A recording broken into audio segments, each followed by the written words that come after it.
этом году планируется установить 49 игровых площадок, из них 38 уже установлено.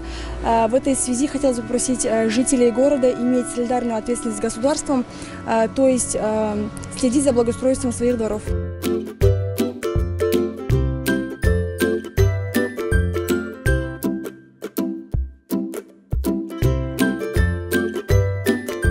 Естественно, это должен делать КСК, потому что двор принадлежит КСК, вот именно.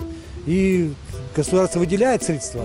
Естественно, мы должны отвечать государству, вот именно, чтобы сохраняли порядок, чтобы все это не ломалось, ничего, красилось вовремя, все, и убиралось.